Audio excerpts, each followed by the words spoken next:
It's okay. Well, so Scooby, Scooby, come here. Oh, he's such a good boy.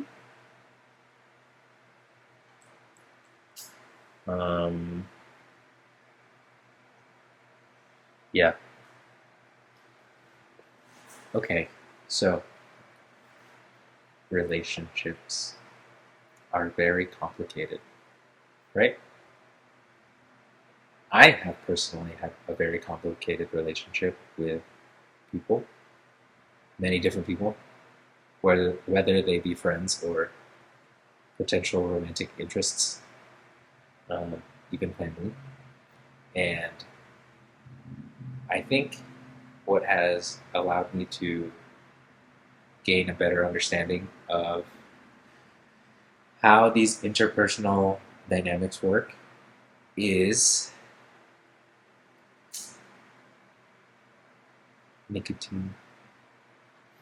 Nicotine is something that I was taught was bad, and so for a very long time, I avoided it like the plague because there's a stigma associated with it, and um, growing up, I had the DARE program saying like stay away from drugs.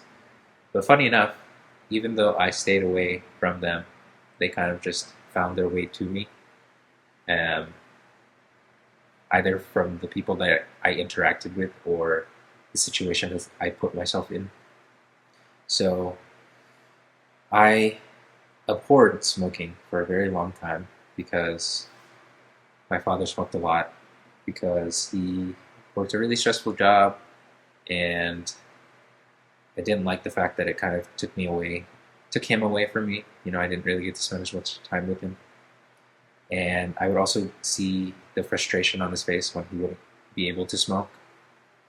And I just didn't like the amount of dependence that he had on this thing that I didn't understand.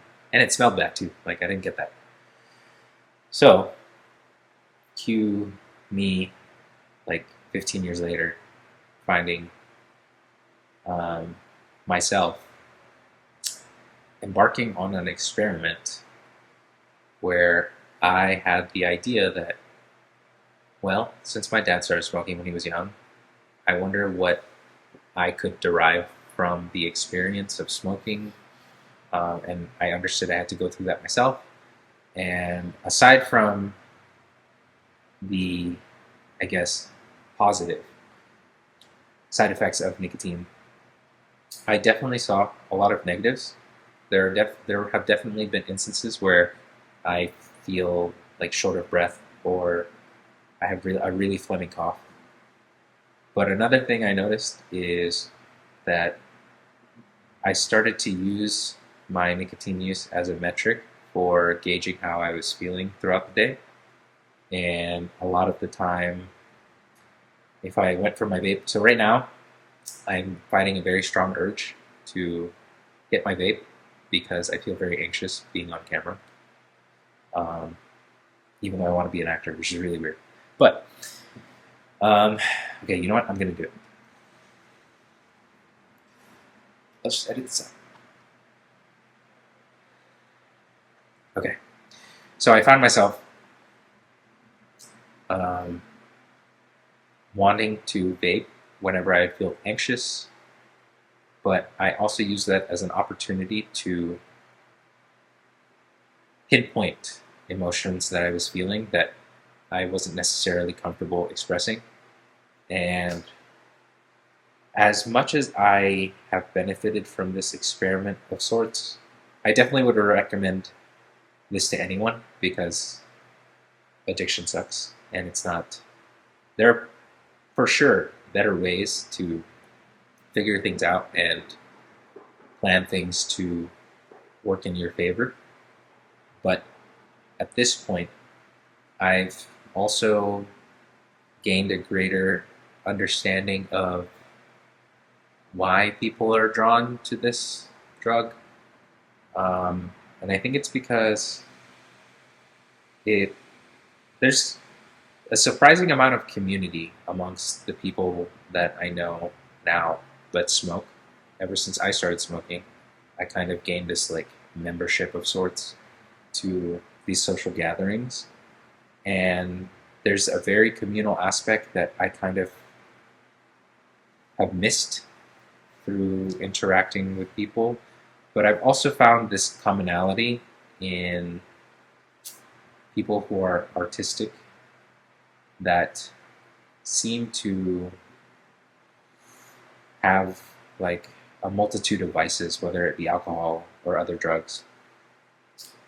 And I think because of that, I found this like shared kinship with people who have gone through similar experiences, and in asking them like why they smoke or what you know motivates them to pursue the art that they're trying to create. I definitely gained a greater empathy for people who have addiction now that I am in the throes of one myself. Um, I definitely would say it's a valuable experience, not a recommended experience, but gaining empathy for other people is so important, I think, to just unburden yourself of having certain expectations for other people, or letting you know past experiences muddle your thoughts when you're interacting with someone. So let's say someone cuts you off in traffic, and yeah, it might be cool to be mad at someone, maybe because that's normalized now.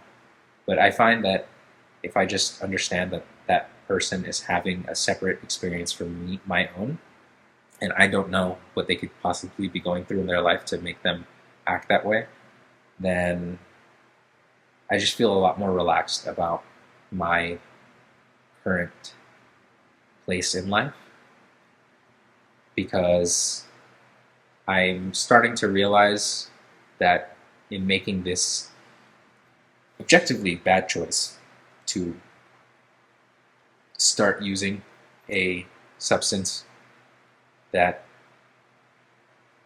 everything that I do in a day is essentially in my power. And that's something that I had to learn through years of therapy.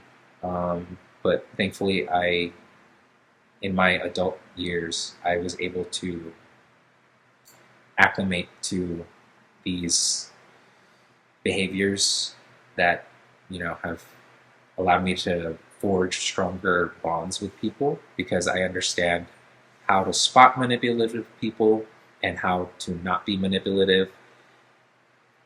Um,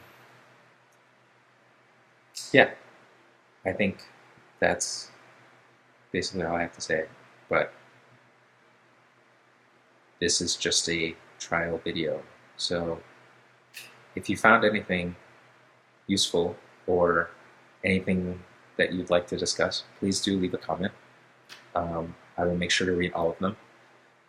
If I don't get to you, I hope I get to, because I think the main thing that I've realized about living life is that connection with other people is very important, for not just for our mental health, but for our self-development. And so if I could somehow give someone that reassurance or that feeling that they're seen, then I I'm I'm grateful. So yeah, bye.